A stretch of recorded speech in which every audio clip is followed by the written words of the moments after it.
नमस्कार, आप देख रहे हैं हॉर्नबिल टीवी। आपके साथ मैं हूं रोहित विक्रम सिंह। बुलेटिन की शुरुआत करते हैं। सीएम पुष्कर सिंह धामी आज हरिद्वार दौरे पर हैं, जहां वे ऋषिकुल आयुर्वेदिक कॉलेज पहुंचे। सीएम धामी ने युवा कार्यकर्ता सम्मेलन भारतीय मजदूर संघ की ओर से आयोजित स्वर्णिम 70 वर्ष का सम्मान कार्यक्रम में प्रतिभाग किया। सीएम के पहुंचने पर मौजूद लोगों ने सीएम का जोरदार स्वागत कर अभिनंदन किया। सीएम धामी ने भी दीप प्रज्वलित कर कार्यक्रम की शुरुआत की। मैं बीएमएस के राष्ट्रीय महामंत्री श्री रविंद्र हिंते जी का भी मैं देवभूमि उत्तराखंड आगमन पर आदर से स्वागत करता हूं, अभिनंदन करता हूं। और मेरे लिए ये बहुत हर्ष का विषय है। सच में आप सबसे बड़ी ऊर्जा प्राप्त हो रही है मुझे। मैं जब देख रहा हूं कि मजदूर संघ का हमारा क्या बड़ा स्वरूप, एक विस्तार रूप जब हमारे सामने हम देखते हैं तो सच में बड़ी ऊर्जा का अनुभव होता है। क्योंकि मैंने भी बहुत संगठन, जब बहुत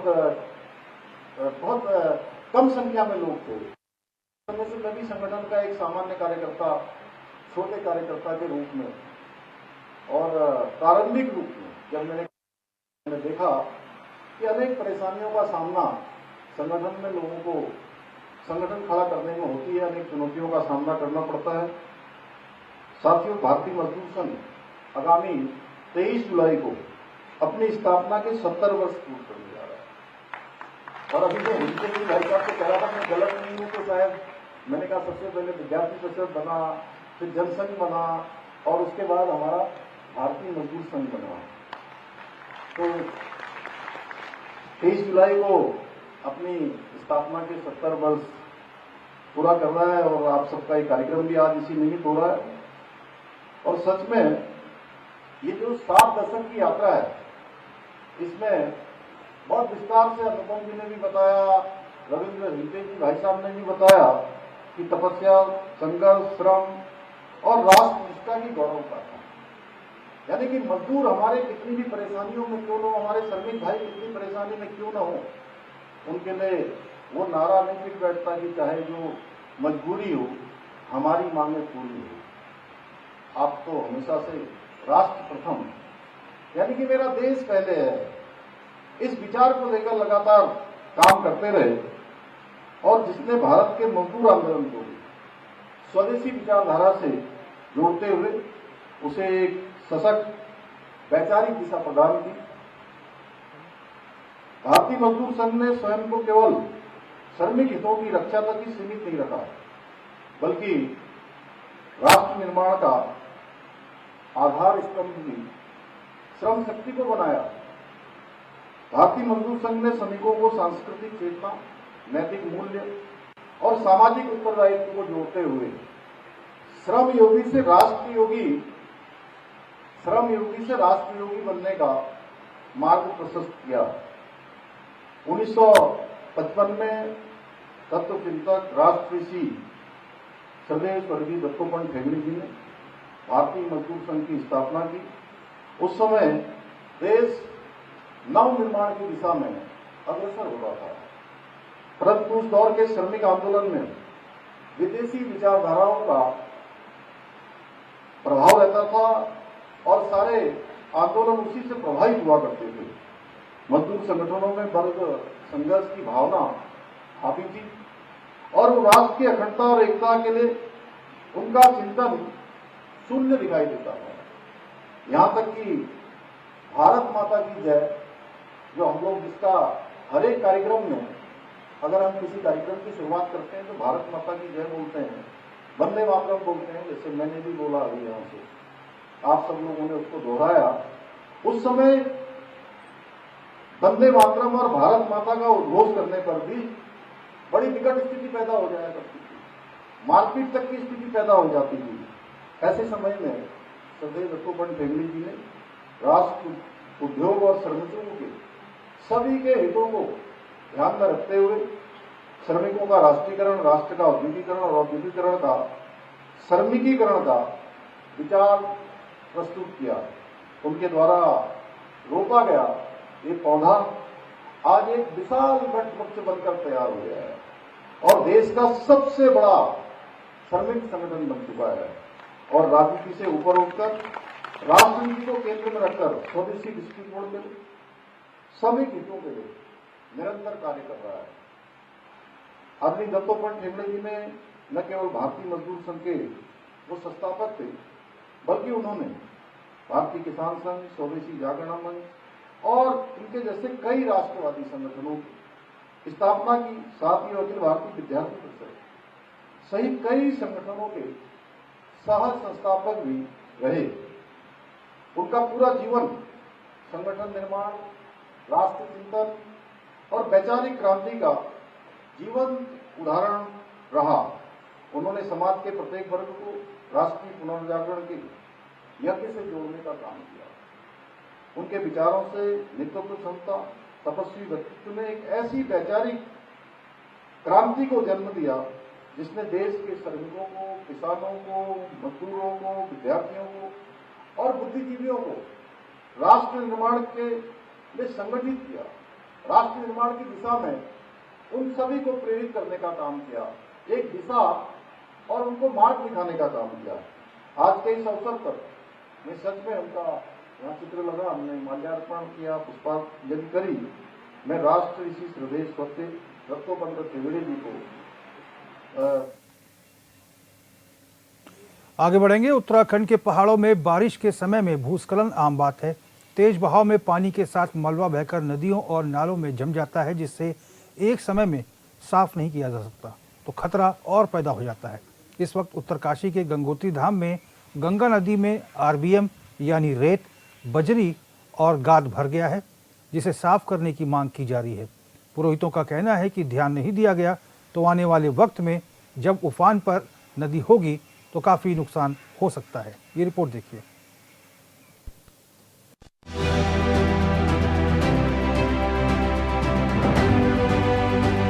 उत्तरकाशी में गंगोत्री धाम में मां गंगा के जमे आरबीएम यानी रेत, बजरी और गाद से खतरे का डर है। तीर्थ पुरोहितों ने सरकार से आरबीएम हटाने की मांग की है। पुरोहितों ने कहा कि अगर साफ सफाई नहीं की गई तो गंगा के घाटों पर जमा आरबीएम आने वाले बरसात के सीजन में बड़ी तबाही मचा सकता है। मां गंगा के तट में जमा आरबीएम के कारण गंगा जी का जल स्तर लगातार ऊंचाई की ओर तेजी से बढ़ रहा है। निश्चित तौर पे मैंने बार बार ये बात कही है कि जब तक इसका आरबीएम यहाँ से नहीं हटेगा और जब तक गहराई में गंगा जी का तलहटी नहीं जाएगी, कम से कम 10 मीटर तक इसको जो आरबीएम है यहाँ से बाहर जाए, और चाहे कोई भी ले ले उसको, तो अगर ये हो जाएगा तो मुझे लगता है कि माँ गंगा का जो प्रभाव है वो बहुत नीचे हो जाएगा और उससे जो है जितना भी आरबीएम आता है वो भरने में समय लगेगा। तो यही मांग है। बाकी दीवारें तो लग रही है, आरसीसी की दीवार लग रही है। माननीय मुख्यमंत्री का धन्यवाद, उन्होंने इसके लिए पैसा दिया था। पुरोहित इस बात पर जोर दे रहे हैं कि गंगा की गहराई कम से कम 10 मीटर होनी चाहिए ताकि किसी तरह का खतरा न रहे। दरअसल गंगा किनारे सुरक्षा बांध तो बना है, लेकिन साल दर साल रेत, बजरी और गाद जमने से नदी का जल स्तर ऊंचाई की ओर बढ़ रहा है। ऐसे में अगर नदी की साफ सफाई और गहराई पर ध्यान नहीं दिया गया तो किसी दिन नदी में ज्यादा पानी आया तो डर है कि नदी का पानी सुरक्षा दीवार से ऊपर न बहने लगे। आरबीएम से बहुत खतरा है क्योंकि लेवल बहुत उठ रखा पानी गंगा जी का। अभी दीवार लगा रहे हैं 5-6 मीटर ऊपर, उससे पिछली बार सुरक्षा तो हुई है जो दीवार लगी है, लेकिन आरबीएम होने से पानी का तल जब बढ़ेगा तो पानी का तल बढ़ने से सीधा ही गंगा का फ्लो अंदर आने की संभावना होती है। तो इसके लिए थोड़ा सा पुनः मैं निवेदन करूँगा, एक बढ़िया सा सिंचाई विभाग इसका बनाए प्रारूप और इसको माननीय मुख्यमंत्री के पास जाए, हम भी चलेंगे। पिछले साल भी गंगा के बढ़ते जलस्तर के कारण गंगा नदी का जल भगीरथ शिला के पास तक पहुंच गया था, जिसके कारण गंगोत्री धाम में भारी नुकसान हुआ था। इस साल भी मानसून के पहले ही गंगा का जलस्तर तेजी से बढ़ रहा है, जो आने वाले समय के लिए बड़ा खतरा हो सकता है। गंगोत्री मंदिर समिति के सचिव सुरेश सेमवाल का कहना है कि वो मुख्यमंत्री पुष्कर सिंह धामी से बातचीत कर रहे हैं और अगर जल्द ही इसको नहीं हटाया गया तो गंभीर खतरा हो सकता है।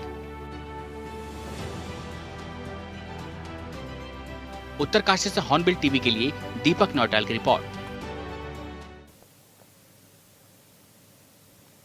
उत्तराखंड में पंचायत चुनाव का ऐलान हो चुका है, जहां प्रदेश के 12 जिलों में चुनाव होने हैं। इसको लेकर सभी राजनीतिक पार्टियां एक्टिव हो गई हैं। ऐसे में कांग्रेस मुख्यालय में वरिष्ठ कांग्रेसी नेताओं की महत्वपूर्ण बैठक भी हुई, जिसमें पंचायत चुनाव पर चर्चा हुई, साथ ही रणनीति भी तैयार की गई।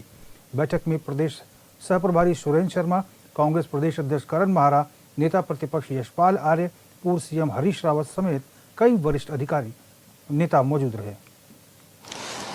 राज्य में पंचायत चुनाव का बिल्कुल बच गया है। 12 जिलों में पंचायत चुनाव होने हैं, जिसके लिए तैयारियां जोरों शोरों से जारी है और आज इसी को लेकर कांग्रेस ने एक बड़ी बैठक भी बुलाई थी, जिसमें सह प्रभारी के साथ ही प्रदेश अध्यक्ष करण महारा और साथ ही नेता प्रतिपक्ष यशपाल आर्या और पूर्व मुख्यमंत्री हरीश रावत भी शामिल रहे। इस बैठक में कई विषयों पर चर्चा हुई और साथ ही ये रणनीति भी बनाई गई कि किस तरह से राज्यवासियों को अपनी ओर करना है और पंचायत चुनाव में एक बड़ा फायदा उठाना है, क्योंकि ये भी कहा जा रहा था कि जिस तरह से पंचायत चुनाव में लगातार भागीदारी कांग्रेस पार्टी निभाएगी और ऐसे में कांग्रेस पार्टी ने पूरी रणनीति पर चर्चा भी की है। साथ ही ऐसे मुद्दे जिन पर सरकार को घेरने की ज़रूरत है, उन मुद्दों को सरकार को सामने उठाने का काम भी करेगी, जनता तक भी पहुंचाएगी और साथ ही एक एकजुटता का संदेश भी इस बैठक के माध्यम से कांग्रेस ने देने का काम किया है।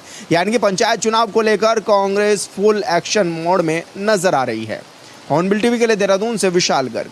उत्तराखंड में मानसून ने अपनी दस्तक दे दी है। ऐसे में प्रदेश भर में झमाझम बारिश जारी है। इसी के साथ मौसम विभाग ने अपील की है कि उत्तराखंड आने वाले पर्यटक अपनी यात्रा से पहले एक बार मौसम देखकर या मौसम का मिजाज जान लें, उसके बाद ही आगे का रुख करें। मौसम विभाग ने बदलते मौसम को लेकर येलो अलर्ट भी फिलहाल जारी किया हुआ है।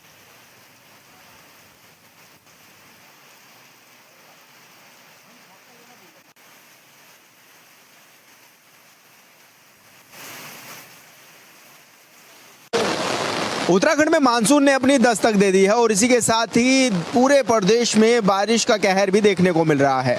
आपको बता दें कि मौसम विभाग ने येलो अलर्ट भी बारिश का जारी किया है और इसी के साथ ही जो तीर्थयात्री या फिर पर्यटन उत्तराखंड में घूमने आ रहे हैं, उनसे अपील भी की है कि वो एक बार मौसम का मिजाज जरूर भांप ले, उसी के बाद ही उत्तराखंड का रुख करें। ऐसे में प्रदेश में लगातार बारिश जारी रहने का अनुमान भी जारी किया गया है। येलो अलर्ट ये जारी है और झमाझम तेज बारिश राजधानी देहरादून में भी होती हुई नजर आ रही है। लगातार बारिश पड़ रही है और ऐसे में भूस्खलन के खतरे भी कई बार बढ़ जाते हैं। चार धाम में बड़ी संख्या में तीर्थयात्री पहुंचे हैं और सभी से अपील भी की जा रही है कि वो मानसून का मिजाज जरूर भांप ले। ऐसे में तमाम अधिकारियों को भी निर्देशित किया गया है कि वो अपने अपने क्षेत्रों में निगरानी बनाए रखें। हॉर्नबिल टीवी के लिए देहरादून से विशाल गर्ग। उत्तराखंड के सीएम पुष्कर सिंह धामी चंपावत से विधायक है, लेकिन चंपावत की जनता आए दिन किसी न किसी समस्या को लेकर धरना प्रदर्शन करती रहती है। लेकिन अब नए जिलाधिकारी ने विभागों के वरीय अधिकारियों को साफ शब्दों में कहा है कि अगर किसी तरह की लापरवाही मिली तो कार्रवाई सुनिश्चित की जाएगी।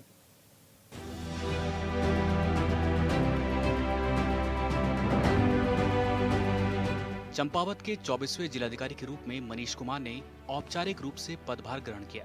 कार्यभार ग्रहण करते ही मनीष कुमार ने डबल लॉक कक्ष के अभिलेखों का अवलोकन करते हुए वरिष्ठ कोषाधिकारी को आवश्यक दिशा निर्देश दिए। इसके बाद उन्होंने कार्यालय परिसर और व्यवस्थाओं का निरीक्षण भी किया।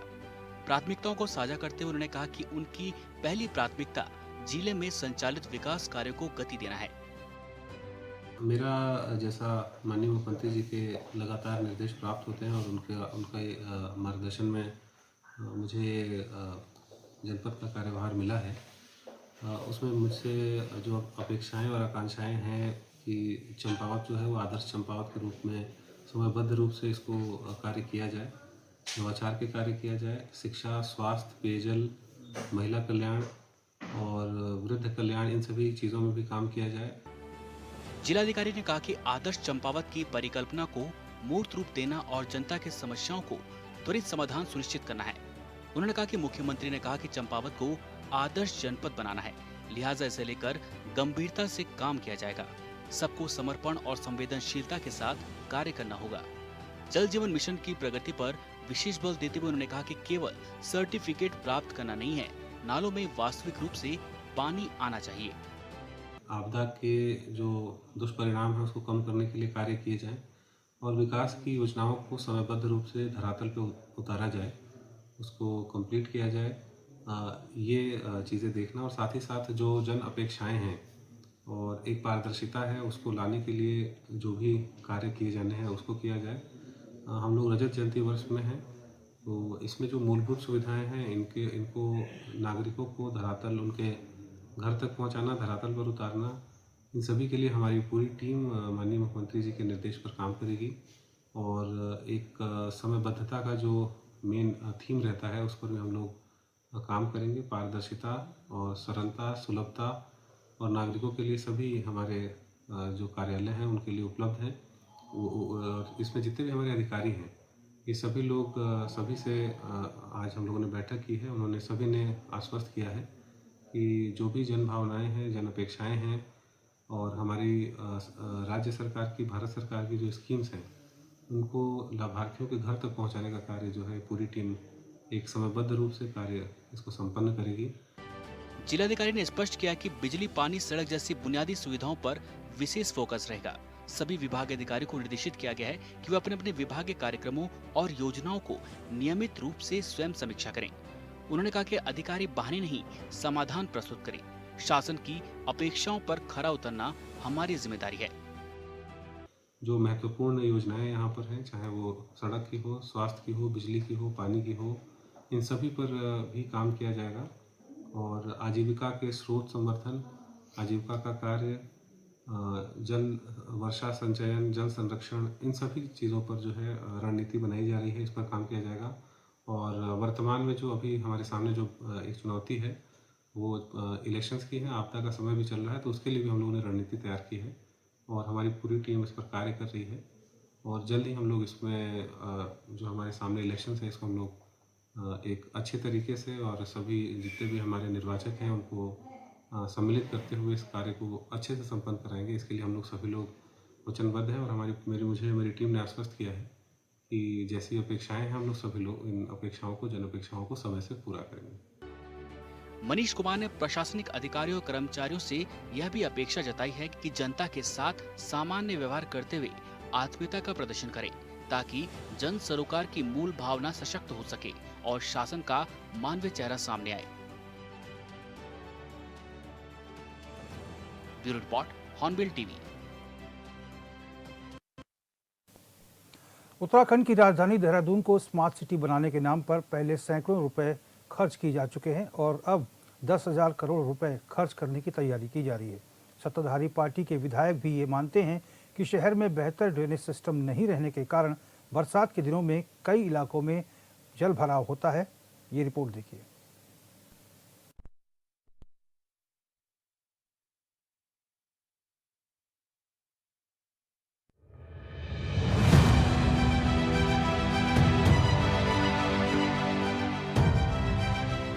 बरसात शुरू होते ही स्मार्ट सिटी देहरादून के कई इलाकों में जल भराव की समस्या से लोगों को हमेशा परेशान होना पड़ता है। 1 घंटे की बारिश में शहर पानी पानी हो जाता है। स्थिति तो यह है कि लोगों के घरों में पानी घुस जा रहा है, जिसकी वजह से लोग वर्षों से परेशान हैं। राज्य में बीजेपी की डबल इंजन वाली सरकार है, फिर भी शहर में बेहतर ड्रेनेज सिस्टम तक नहीं है। अनियोजित विकास यहाँ पर हुआ है, अनियंत्रित विकास हुआ है और बढ़ती हुई जो आबादी है एक चुनौती बनी है हमारे लिए और उसके कारण आज आप देख रहे हैं कि तमाम जगह सरकार प्रयास कर रही है कि हम ड्रेनेज सिस्टम ठीक करें, हम सीवरेज सिस्टम ठीक करें, हम पीने के पानी का सिस्टम ठीक करें, हम सड़कें ठीक करें, लेकिन उसके बावजूद ये सब प्रयास आधे अधूरे हो रहे हैं, कम पड़ रहे हैं। तो इसके लिए आवश्यक है कि एक बड़ी योजना आए और कम से कम जो डिपार्टमेंट जिसकी जो जिम्मेदारी है, अब जैसे MDDA है, अब तमाम कॉलोनाइजेशन पूरे क्षेत्र में हो रहा है। अब उस कॉलोनाइजेशन पे कौन अंकुश लगाएगा जो कि वहां पर बिना सैंक्शन के हो रहा है। 2 बार देहरादून नगर निगम के मेयर और मौजूदा वक्त में धर्मपुर से बीजेपी के विधायक विनोद चमोली भी मानते हैं कि लोगों को परेशानी होती है। बीजेपी विधायक विनोद चमोली का कहना है कि जल भराव का कारण अनियंत्रित विकास है। विभाग अपनी जिम्मेदारियां बखूबी नहीं निभा रहे हैं। अवैध निर्माण भी शहर में धड़ल्ले से चल रहे हैं। बावजूद इसके अब सरकार ड्रेनेज सिस्टम को लेकर एक बड़ा प्लान लाने जा रही है, जिस पर लगभग 10,000 करोड़ रुपए खर्च होंगे, जिसमें न ड्रेनेज का सिस्टम है, न पार्क है, न पार्किंग है और उसके बाद तमाम जगह प्लॉटिंग हो रही है। लोग प्लॉट खरीद लेते हैं और वो बेचारे बाद में फंस भी जाते हैं, तमाम बरसातों में दिक्कतें रहती है। तो कम से कम ये जो नियोजन का काम है, जिन डिपार्टमेंट के पास इसका काम है, वो अपनी जिम्मेदारी को समझे और जहाँ तक ड्रेनेज का प्रश्न है तो वर्षानुवर्ष हम लोग इस पर काम कर रहे हैं। काफी चीजें ठीक हुई भी हैं और बहुत सारी चीजें ठीक करनी भी हैं। विधायक ने बताया कि इस मास्टर प्लान से देहरादून में जल भराव की समस्या को दूर किया जाएगा। हालांकि ये योजना भी दूरगामी है, लेकिन ये भी सच है कि अनियंत्रित विकास लोगों की समस्या का कारण बन रहा है, जिस पर सरकार को ध्यान देना जरूरी है। यानी बीजेपी के विधायक अपनी ही सरकार से मांग कर रहे हैं, तो फिर समस्या कहाँ है, ये समझ से परे है। अभी आपकी जानकारी में है कि इस समय पूरे महानगर का, देहरादून का ड्रेनेज प्लान इस समय बन रहा है और एक मास्टर प्लान हम उस पर ला रहे हैं और मुझे लग रहा है काफ़ी बड़ा ये प्लान होगा। पहले तो 3-4 हज़ार करोड़ पर जा रहा था, लेकिन अब मुझे लग रहा है ये कम से कम 8-10 हज़ार करोड़ का एक प्लान बनेगा जो आगे चल के भविष्य में यहाँ के ड्रेनेज को ठीक कर पाएगा। लेकिन तब तक भी हमको थोड़ा बहुत काम तो करना ही पड़ेगा जिससे लोगों को राहत मिल सके। हैरानी की बात तो यह है कि देहरादून स्मार्ट सिटी में शामिल रहा है, जिस पर सैकड़ों करोड़ों रुपए खर्च किए गए, फिर भी एक बेहतर ड्रेनेज सिस्टम तक नहीं बना है। शहर को स्वच्छ और सुंदर बनाने के लिए आए दिन करोड़ों रुपए खर्च किए जाते हैं, फिर भी स्थिति यह है कि शहर में ज्यादातर इलाकों में जाम की स्थिति है। सड़कों के बीच लगे स्ट्रीट लाइट तक कई इलाकों में नहीं जलती हैं। लिहाजा सवाल है कि इसके लिए जिम्मेदार कौन है। Bureau report, hornbill TV. इस बुलेटिन में फिलहाल मेरे साथ बस इतना ही। देश और प्रदेश की तमाम बड़ी खबरों के लिए आप देखते रहिए हॉर्नबिल टीवी। नमस्कार।